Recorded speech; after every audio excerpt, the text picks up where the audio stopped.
Hello there, it's Chris Williams. It's another one of my Sunday shows. And today we're joined by Josie and Larry. And there's a reason for this. Larry is our chairman, yes, but Josie, his wife, went and got cancer. So this is about number 3 or 4 in the series of what integrative medicine in cancer means to me. So no one has to have actually beaten it, but it helps if they have beaten it. So anyway, good morning, Josie. How are you?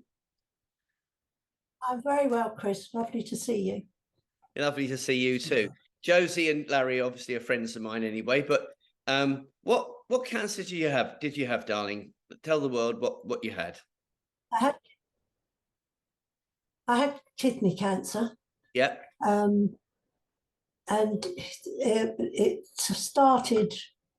Well, it was 5 years ago that I was suffering very badly from urinary tract infections. In fact, I was getting them virtually every month, Yeah. and which steadily got worse. And then I found I was bleeding as well, which they got very concerned about, and sent me for a scan. And then A panic, if I remember, at one point, wasn't there, at the start? Because I was talking to Larry, said you got kidney cancer, and they kind of didn't know what the extent of it was. Was that right, Larry? You were talking to me about even doing kidney exchanges and things like that, sort of transplants. Yeah, they were concerned because they didn't know whether it spread or not, how deep it was, how bad it was. Yeah. But then after further investigation, it was decided just to remove the one kidney.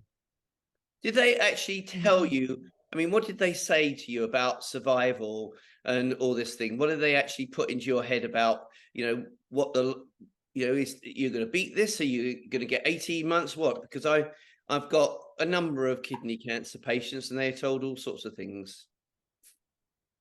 What did they tell you? I think they said to me when they finally got the scan back and went through it all. They said that I was very fortunate that the cancer was actually contained in just the kidney. It hadn't spread anywhere else. So they obviously they just said it'd be better to remove the kidney. It was past saving; they couldn't save it. So, The urine and the so did you have one tumor there or lots of tumors? Do you remember? They just said it was just had cancer, quite full cancer in it. It was beyond saving. I remember we had a lady who was a patron once, and her husband had actually had kidney cancer, but he had it in a number of different places. And she and I found a chap who could actually take all the little bits out, which was quite remarkable. And he rebuilt the kidney. So, so off you went for surgery. And did they actually, between diagnosing you and you having the surgery, did they tell you at any point what might have caused this, or did that not cross their minds or anything like that? What might be issues with it? Anything?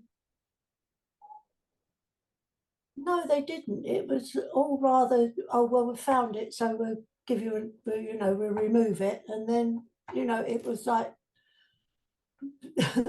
you can manage quite well on one kidney, so it was a bit like that, really. It's a shame, doesn't it, really? Because you've only, as you say, you've only got one left after this point, and it would be really nice to know what might have caused it, because you wouldn't want to do it again, would you? Really? The only thing I can think of is that I had quite a lot of stress prior to that. We had a couple of bereavements, and it was and then my sister got breast cancer, and I think it was just a build up of all sorts of things. Really, Usually with there is an hereditary factor, but to be honest, in 21 years I've never seen it. So, but if you read the right books, it says there's an hereditary factor. The other thing is environmental toxins and smoking are a big issue, but you were with New Ways, weren't you? So you didn't have a lot of toxins, really, did you? Let's be honest. And then there's toxins you ingest. So, for example, painkillers and paracetamol. Did you do any of that? Do you use paracetamol often or anything like that? No?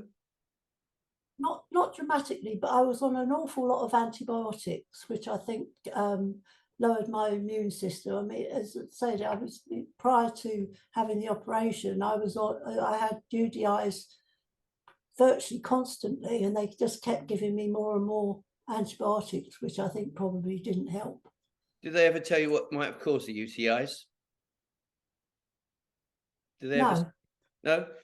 Well, that is a very interesting one, because kidney cancer, your kidneys have their own microbiome, and there's a microbiome for the kidney right down the urinary tract, and so right. there's quite a lot of work been done on it.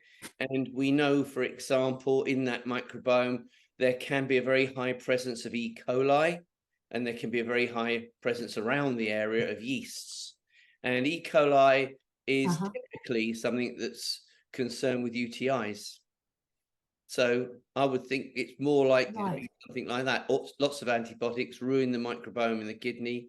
Lots of yeasts around, because the good guys normally eat the yeast, and so you didn't have many good guys around. But I would think E. coli was a big player, and that's why you kept getting UTIs.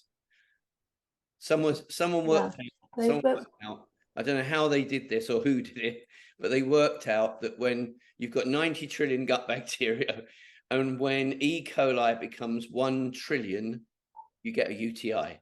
I mean, goodness knows how long it took them to work that out, or how they did it, but that's what they did. So E. coli is a big player. It's normally kept in check in all our bodies, and then we lose some good guys, and now it comes out to play. That's what happens. So now tell me, so you had your surgery, but there was a moment, wasn't there, Larry, Yes. before she had a surgery? Wasn't it something about a Yeah, 10 minutes. But literally 10 minutes before Josie was due to go down, the surgeon came up and said, "Oh, there's one more thing. We'd like to give Josie a chemo flush." And I asked why. He said, "Well, because it could sometimes spread down to the bladder." So I said, "But surely if you're taking the kidney and the urinary tract out, there is no connection left to the bladder." "Yes, I know, but it might." So I said, "No, I don't want the chemo flush. Neither does Josie." I'll be honest with you. I think you're playing numbers. I think you want to give someone chemo 5 years' time, say, "Oh, it must have worked because there's no cancer anymore." It's a pointless exercise. No. Yeah. So what did you do at the time? You had your surgery, and you took some pills, didn't you? I got you on some pills before the surgery, and you had some pills immediately after the surgery, supplements, I should say. Yeah. Do you remember what you had? Artemisinin, Yeah, kills E. coli. dandelion, loratadine. Loratadine. Yeah. Loratadine. Loratadine. Loratadine. It's an antihistamine. I tell you why, because if cancer cells had gone off, what happens is they take on board, cancer cells take on board histamines, and it makes them swollen and sticky and more aggressive. And so if you give someone an antihistamine, and the one with all the research behind it is loratadine, then it stops the chances of this spreading. So I was giving you natural chemo rather than letting them give you a chemo flush. That's what I was doing. Did you take? Did I give you things like Hinokiol? Did you try Hinokiol for a while or anything like that, or is it just the killers? Yes. You did Hinokiol, did you? Yeah, I did. Hinokiol is very good for stopping cancer spreading too. We use Hinokiol and dandelion because Hinokiol's got a lot of research. I first spotted it in 2007. It was stopping breast cancer going to the lungs, and kidney cancer can spread quite fast. So I had a lady only recently who had a surgery, and it had already gone to her lungs. So it can spread quite fast. So when you didn't have the chemo, I could understand why I think they wanted the chemo, but having decided it wasn't anywhere else, I think they were just being precautionary. So I gave you, if you like, natural chemo to stop it all. So you did artemisinin and oregano, did you? Kill off your yeast and your E. coli's. So we had it pretty well covered, I think, on that score. So then what happened? They sort of sewed you back up again, and that was it? Did Yeah, you? and it was like, the- sorry, You've had they, complications in your liver. No, did sorry. ask, I did ask, if there's anything else I should do, to be, Yeah. aware of. I only had one kidney left, and I was, it's quite precious. So, but they didn't. I said, "Is there a particular any dietary thing I should do?" They said, "But just the usual. Well, don't smoke and don't cut down on alcohol or whatever. All things that I didn't particularly Nothing to do. do I with their didn't never painkillers, smoke. right then. No. So what? You did get a few more UTIs, didn't you? Yes, I did, but not as severe as obviously as before. And they've said to me that in women, well, in general, even for men, once you're over the age of 60, it's quite likely that you have UTIs. They're not. It's something that you grow old with or something. And that was quite recent. I remember looking up for you because you were getting your UTIs in your bladder, and sometimes you took artemisinin, and sometimes you took antibiotics. And what happens as we age, males and females, is you tend to think of the bladder as being a circle with a little pipe coming down. And what actually happens is it drops. Yeah. And so you end up with it looking like this, Right. and the tube coming out, Uh-huh. and water stays in the bladder in these two parts, and basically festers a bit, and E. coli live in it, and that's what causes the problem. So how are we now? We are doing very well, thank you. Yes, I did talk to you and said that obviously I wanted to look after the one kidney that I've got left, because as I said, it's precious, and you did put me on a regime which I stick to religiously, and everything seems to be going along very nicely. And how often do they scan you? Or anything like how I go they check up on you? I go for what's it? A scan, and twice a year, and mainly to check my bladder that it's clear. I've got one coming up quite shortly, so it's more than 5 years now.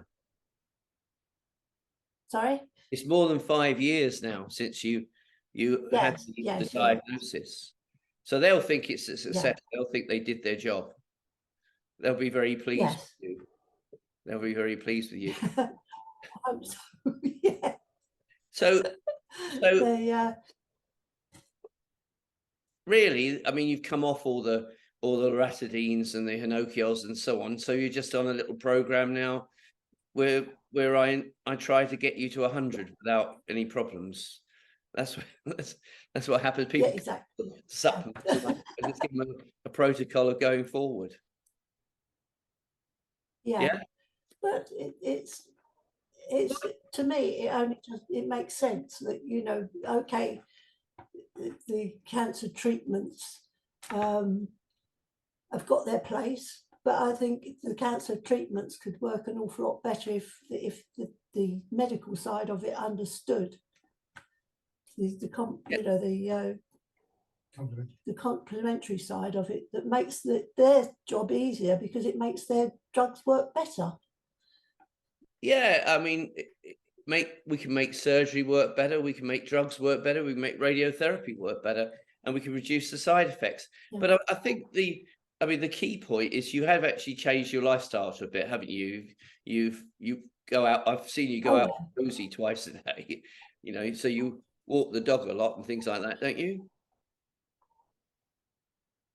I walk the dog. I'm not a great exercise freak, but I do. I'm busy. I'm a busy person. I do quite a lot of walking, and you recommended that I started eating raw cheese, which I do because it's lovely, and carry on like that. It's just sensible thing, you know, to me, sensible things. Drink water and just keep everything working, basically.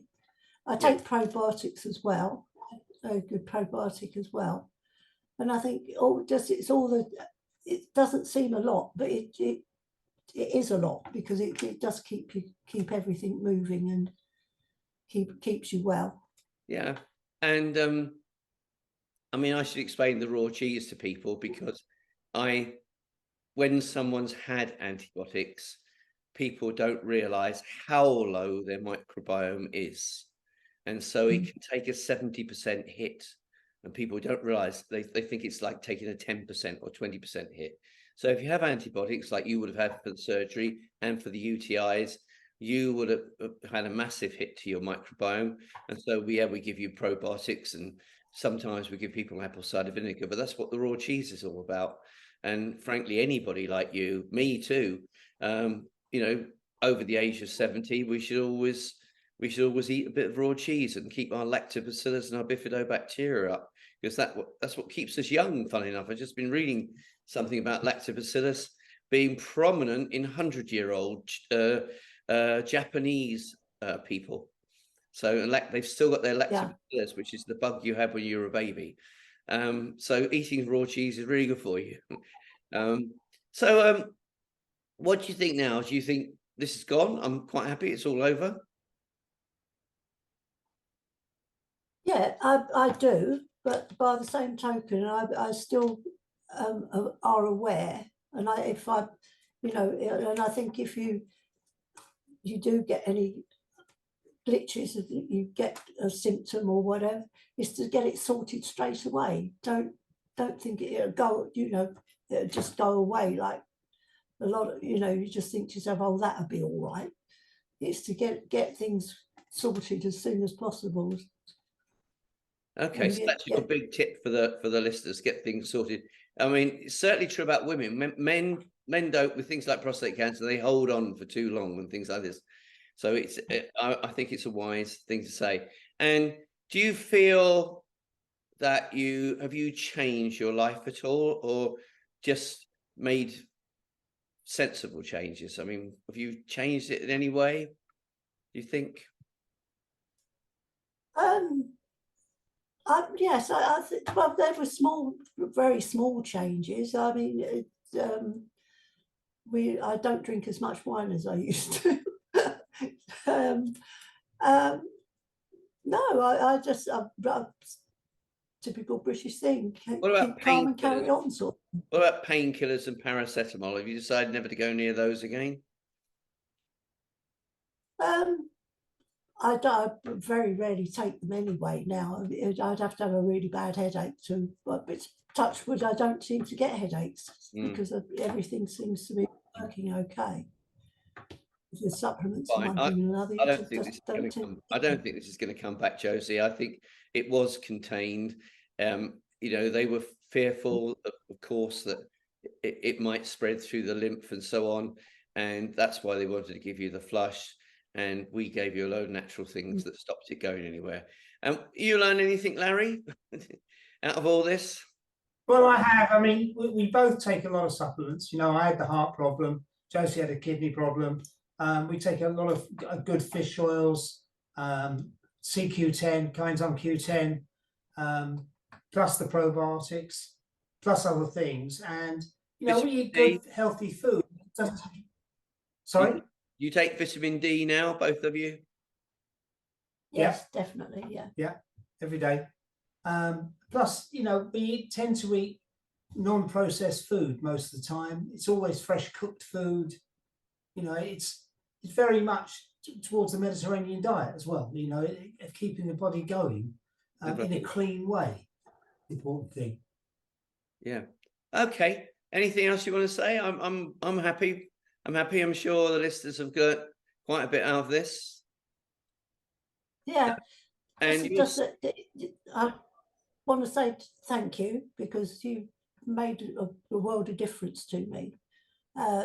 to both of us. But it's just great to know that if you do get any glitches or whatever, we can come back to you. And Yeah, you're always welcome to. I mean, the other thing we should say to the listeners is your sister got breast cancer, estrogen-driven breast cancer, before you, and I built a program for her, and she's 7 years on. She's 80. Is it 82? She is. No, she's 85 now. She's 85 now. So there you go. Anybody listen to this? How to beat cancer when you get it at 78? Breast cancer when you get it at 78. And we built programs for her, and she's come out the other side. Estrogen positive breast cancer. There you go. All right, guys, I'll let you go for the afternoon, and I'll see you soon. All right. Nice to talk to you. All right. Thank you very much for coming on the show. Bye. Thanks, Chris. Bye. Bye.